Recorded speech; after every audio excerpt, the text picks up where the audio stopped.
तो भगवानपुर एसडीएम कार्यालय में पहुंचकर भगवान वाल्मीकि शक्तिपीठ संत समाराम सत्संग आश्रम गुरु गद्दी के कार्यकर्ताओं ने भगवानपुर एसडीएम को मुख्यमंत्री के नाम एक ज्ञापन सौंपा। हालांकि एसडीएम न होने के कारण ज्ञापन कर्मचारी को ही दे दिया गया। अमित तलवार ने कहा कि सुप्रीम कोर्ट के द्वारा SC ST आरक्षण वर्गीकरण करने के लिए सभी वाल्मीकि समाज ने सुप्रीम कोर्ट का धन्यवाद करते हुए उन्होंने अपनी मांग में कहा है कि सुप्रीम कोर्ट के आदेश को राज्य सरकार भी जल्द उत्तराखंड में लागू करे।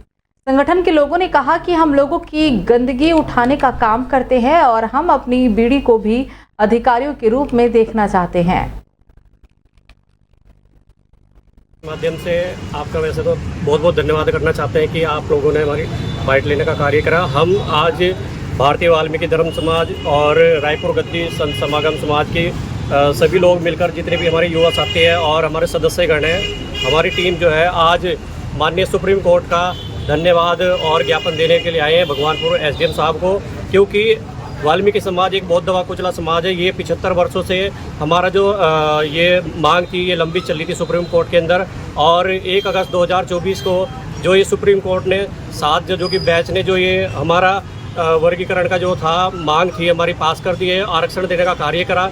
हम माननीय सुप्रीम कोर्ट का बहुत बहुत तहे दिल से धन्यवाद अदा करेंगे और SDM भगवानपुर के माध्यम से मैं आपका चैनल का बहुत बहुत धन्यवाद करता हूं और अभिनंदन करता हूं। और मैं आपको बताना चाहूँगा कि जो आरक्षण का वर्गीकरण है, जो माननीय सुप्रीम कोर्ट के द्वारा एक फैसला आया है कि SC ST का जो आरक्षण है उसमें वर्गीकरण हो, तो सबसे पहले तो हम भारतीय वाल्मीकि धर्म समाज और संत समागम सत्संग पीठ रायपुर की तरफ से हम माननीय सुप्रीम कोर्ट का धन्यवाद करते हैं। और हम दोनों संगठन मिलकर के यहाँ पर SDM कार्यालय पे माननीय सुप्रीम कोर्ट का धन्यवाद करने के लिए आए हैं। और जो हमारे उत्तराखंड के अंदर सरकार चल रही है, हम उनको भी ये ज्ञापन देना के लिए यहाँ पर आए हैं, उनसे मांग करने के लिए आए हैं कि इस जो लागू ये जो कानून ये व्यवस्था बनाई है सुप्रीम कोर्ट के द्वारा, ये जल्द से जल्द लागू। तो ग्राम पंचायत सियोली मल्ली के ग्रामीण विकास खंड थलीसैंड में ही रहना चाहते हैं। पंचायतों के पुनर्गठन और परिसीमन में सियोली मल्ली को विकास खंड खीसू में शामिल किए जाने की कवायद चल रही है, जिसका ग्रामीण लगातार विरोध कर रहे हैं। ग्रामीण को कहना है कि पंचायत के समस्त ग्रामीण थलीसैंड ब्लॉक का ही हिस्सा बना रहना चाहते हैं। खीसू ब्लॉक में पंचायत को जबरन शामिल किए जाने का विरोध किया जाएगा। विकासखंड सियोली मल्ली के सामाजिक कार्यकर्ता भरत सिंह नेगी, कुंदन सिंह पौड़ी पहुंचकर जिला पंचायती राज विभाग और जिला पंचायत पौड़ी को एक आपत्ति भी सौंपी। कुंदन सिंह ने कहा कि अगर उन्हें विकासखंड थलीसैंड हटाया जाता है तो तमाम गांव के लोग जिला मुख्यालय में पहुंचकर उग्र आंदोलन करेंगे, जिसकी पूरी जिम्मेदारी जिला प्रशासन की ही होगी। और हमारे जो है थलीसैंड जो है हम पठानी क्षेत्र के वासी हैं और हमारे जो है कृषि विधानसभा में मिलाना हमको जो है ठीक नहीं, कृषि ब्लॉक मिलाना ठीक नहीं है, क्योंकि हम जो है थलीसैंड ब्लॉक में जो है हमारा सेटलमेंट सही है। और जो है अगर किसी ब्लॉक में रहे तो हमारे बच्चों को या हमारे भविष्य पीढ़ी को कई किस्म की परेशानी का सामना पड़े। आजकल जो है छोटे मोटे कागजों के लिए सरकार जो है प्रत्येक जो है परेशान कर रही है, इसलिए हमें जो है थलीसैंड ब्लॉक में ही रखा जाए, क्योंकि जो है कृषि ब्लॉक में रखने से हमारे जो है कई किस्म की समस्याओं का हमको समाधान करना पड़े, जो कि हमारी सीमा से जो है ठीक नहीं है। ठीक है। मुलाकात ऑफिस में हुई, पंचायत राज विभाग के सेकंड जो ऑफिसर इंचार्ज हैं उनसे हुई और उनको अपना गिरफ्ती हमने सौंपी कि हमें खिस्सू करने में बहुत ऐतराज है, क्योंकि हमारा सब कुछ ही पठानी में है और तहसील हमारी जो है चाकसैंड है। चाकसैंड में हमारी तहसील होने के कारण हमारा जो पटवारी है, क्षेत्रीय पटवारी है, वो पैठानी बैठता है, ग्राम पंचायत अधिकारी पैठानी बैठता है, हमारा पुलिस थाना पैठानी है, हमारा जो बैंकिंग काम जो है वो पैठानी में है। इन केस अगर हमें खिरसू में डालते हैं और हमारी तहसील होती फिर श्रीनगर, और श्रीनगर में कोई कागज की कमी होती है कि बोलो कि ग्राम पंचायत अधिकारी से आप करके लाओ, फिर वापस हमें। तो शिक्षा विभाग के द्वारा तैराकी की प्रतियोगिता की तैयारी खटीमा क्षेत्र के अशोक फार्म में किसी व्यक्ति के निजी तालाब में की गई, जहां पर छात्रों के तैराकी के मानकों का विभाग के द्वारा ध्यान नहीं रखा गया। दरअसल खटीमा में माध्यमिक समन्वय के द्वारा माध्यमिक खेल प्रतियोगिता के लिए तैराकी का परीक्षण अशोक फार्म के निजी तालाब में किया गया, जहां पर तालाब में छात्रों की सुरक्षा का कोई पुख्ता इंतजाम नहीं था। एक और बरसात के मौसम में तालाब में जहरीले कीट होने का खतरा भी बना हुआ था और उस पर खुले तालाब में जो माध्यमिक सामान्य के द्वारा स्विमिंग की तैयारी की जा रही थी। क्या माध्यमिक खेल के लिए विभाग के पास इतना पैसा भी उपलब्ध नहीं होता कि एक दिन के लिए कहीं स्विमिंग पूल किराए पर लिया जा सके? क्या विभाग को ये सुनिश्चित करना आवश्यक नहीं है कि बच्चों की सुरक्षा को ज्यादा महत्व दिया जाए? इस अवसर पर खंड शिक्षा अधिकारी खटीमा भानु प्रताप कुशवाहा का कहना है कि ये तैराकी प्रशिक्षण माध्यमिक समन्वय के द्वारा किया गया, इसकी जांच भी की जाएगी और अगर इसमें कोई दोषी पाया जाएगा तो उस पर कार्रवाई भी होगी। शासन प्रशासन को भी ये सुनिश्चित करना चाहिए कि इस तरह की जो खेल प्रतियोगिता की तैयारी की जाती है उसके लिए छात्रों के लिए परीक्षण के लिए उचित स्थान उपलब्ध कराया जाए, जिससे छात्रों के परीक्षण में किसी भी प्रकार की बाधा उत्पन्न ना हो सके और उनकी सुरक्षा का भी ध्यान रखा जाए।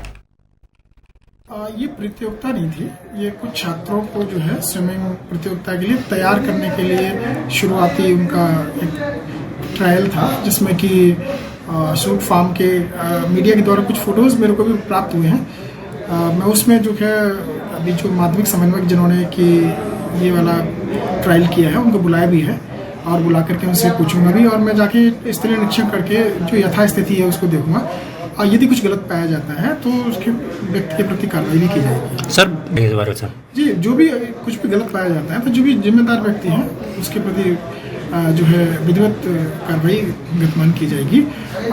अभी स्थलीय निरीक्षण करके और मैं माध्यमिक समन्वय जिन्होंने जिनके देख रेख में ये हुआ है तो मैं उनसे बात करूंगा, क्या है स्पष्ट उनसे लूँगा, उसके बाद जो भी इसमें कार्रवाई होगी हम करेंगे। तो मसूरी से 15 किलोमीटर दूर दूधली भद्राज पहाड़ी पर स्थित भगवान बलराम के मंदिर में लगने वाला 2 दिवसीय भद्राज मेला संपन्न हो गया है। मेले में जौनासार, पछवादून, जौनपुर, मसूरी, विकासनगर और देहरादून समेत कई इलाकों के हजारों श्रद्धालुओं ने भगवान बलभद्र का दूधाभिषेक किया। मेले में सांस्कृतिक कार्यक्रमों का भी आयोजन किया गया था।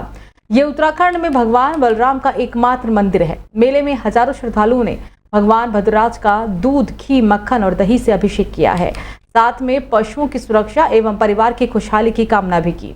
वहीं लोक कलाकारों की प्रस्तुति पर लोग जमकर थिरके। भद्रराज मंदिर समिति की ओर से विभिन्न क्षेत्रों में उत्कृष्ट काम करने वाले लोगों को भद्रराज गौरव सम्मान से भी सम्मानित किया गया। इस मेले को सीएम पुष्कर सिंह धामी राजकीय मेला घोषित कर चुके हैं। मंदिर समिति के अध्यक्ष राजेश नौटियाल ने कहा कि भद्रराज मंदिर और मेले का स्वरूप दिन प्रतिदिन बढ़ता जा रहा है। उन्होंने कहा कि कई दशकों से भद्रराज मंदिर में मेला लगाया जाता है। मसूरी, विकासनगर, पछवादून और टिहरी क्षेत्र के सैकड़ों श्रद्धालु भगवान भद्रराज के दर्शन कर आशीर्वाद ले रहे हैं।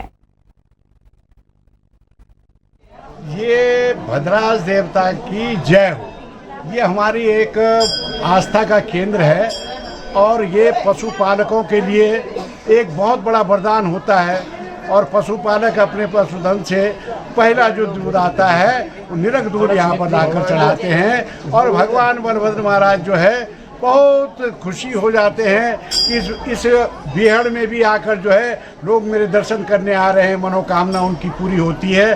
तो ये ऐतिहासिक ही नहीं है, ये इस क्षेत्र का जो है 30-40 किलोमीटर क्षेत्र रेडियस के अंदर ये मंदिर और ये भद्रराज देवता अपनी कृपा को बरसाता है और हम सब इसमें बहुत दूर दूर से लोग आते हैं। हिमाचल से लोग आते हैं, विकासनगर से आते हैं, सहसपुर से आते हैं, देहरादून से आते हैं, मसूरी, टिहरी, थत्यूड़, जौनपुर और जौनसार, पूरा रोला, बड़कोट, उत्तरकाशी तक के लोग जो हैं आज के दिन इस मेले में आते हैं और अपनी मनोकामना को भद्रराज देवता के सामने रखते हैं और हम जैसे आदमी की जो है मनोकामना सदैव पूर्ण करता है। भद्रराज देवता जय हो। भद्रराज है, द्वापर युग का जो है मंदिर है, बलराम जी का मंदिर है। 3 मूर्तियां हैं, एक योग साधना में है, एक शेष अवतार में है, एक स्वयंभू मूर्ति है बीच की। अन्न धन जन सबकी वृद्धि कारक देवता है, गौपालक है और इसकी बहुत बड़ी मान्यता है। अन्न धन दूध पूत यह सबको देता है, जो कामना करता है उसकी मनोकामना पूर्ण होती है।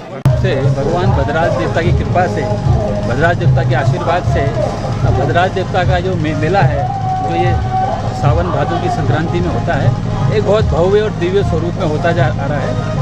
और मुझे याद है जब मैं 8 साल का था तो मैं यहाँ पहली बार भद्रराज देवता के दर्शन करने के लिए आया था।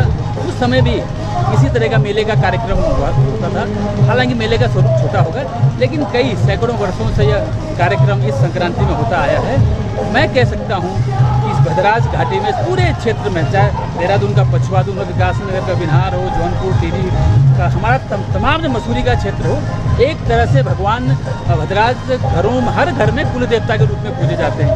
उस कुल देवता की कृपा है, उनका आशीर्वाद है कि इस पूरे क्षेत्र में एक तरह से भद्राज पर्यटन के रूप में विकसित हो रहा है। और भद्राज पर्यटन क्षेत्र में विकसित होने से निश्चित रूप से मैं कह सकता हूँ कि टिहरी जिले से लेकर के देहरादून जिले के तमाम जो गांव हैं, आसपास के गांव हैं, उन सब के युवाओं को रोजगार मिलेगा और उनको निश्चित रूप से इसका लाभ मिलने वाला है।